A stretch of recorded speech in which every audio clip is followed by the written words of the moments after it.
Welcome everyone. Our topic for this video will be on the architecture of vRealize Log Inside Cloud in relation to proxies and log ingestion. We will be going over how Log Inside Cloud proxies work to bring logs and events into vRealize Log Inside Cloud, how the Log Inside Cloud Ingestion API works, and some details on the protocols used for ingestion.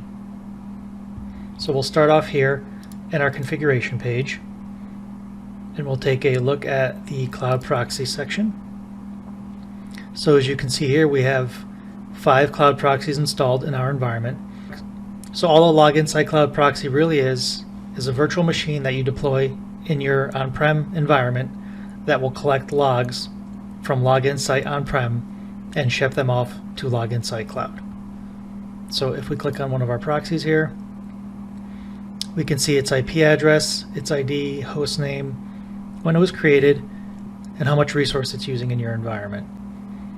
And some options we have are to delete the proxy, we can reboot it, upload a support bundle to VMware, check for new upgrades, or check the status. We also have the option to deploy a cloud native collector. So a cloud native collector is pretty similar to a cloud proxy. It's a Docker container that is installed in any cloud VM, whether that's Azure, AWS, or GCP, and we can aggregate logs and configuration management, and we can forward those logs to vRealize Log Inside Cloud. So the advantage of the Cloud Native Collector is that instead of only being able to deploy an OVA in your on-premises environment, we can deploy this Docker image to any native cloud, whether that's GCP, Azure, or AWS, and pull events from the VMs in your native public cloud without using something like AWS CloudWatch or Azure Event Hubs.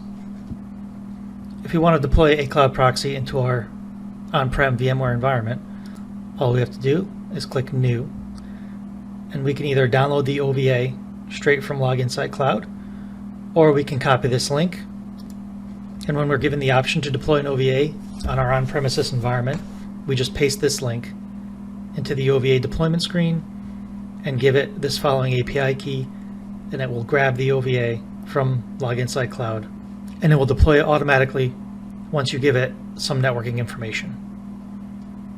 And then after the OVA powers up, the cloud proxy is running, it will automatically connect to Log Inside Cloud.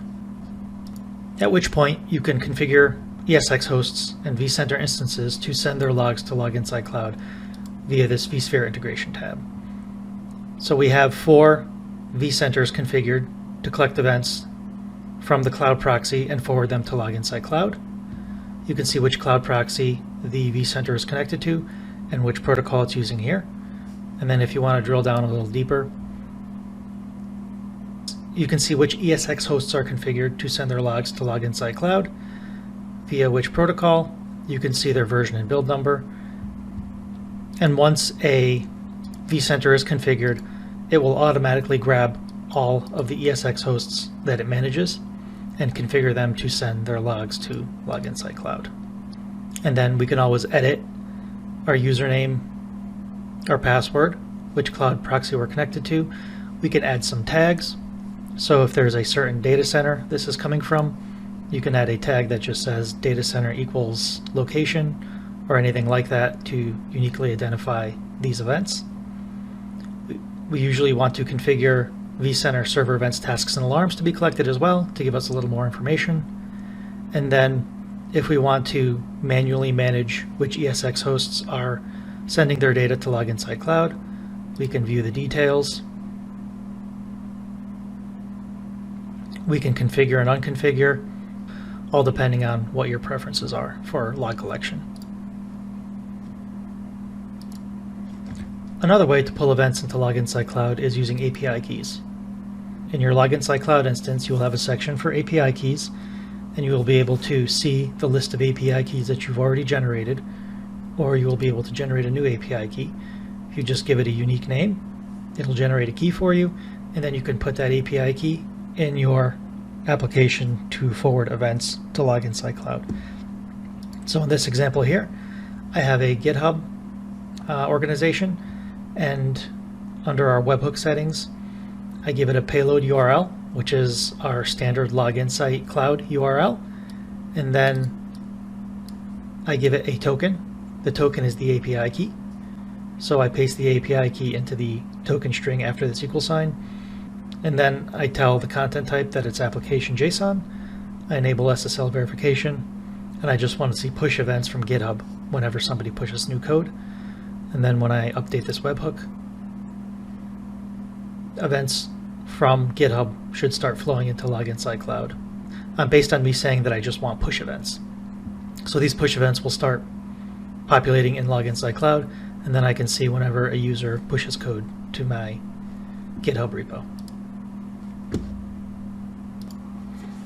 You'll need to use API keys to configure a lot of third-party integrations, such as native public clouds like AWS and Azure, or for web applications like GitHub. In conclusion, there are plenty of options when it comes to integrating your on-premises or cloud environments with vRealize Log Inside Cloud, whether it be with our native cloud proxy, with our VMware proxy, or with an API pull. Thank you for watching.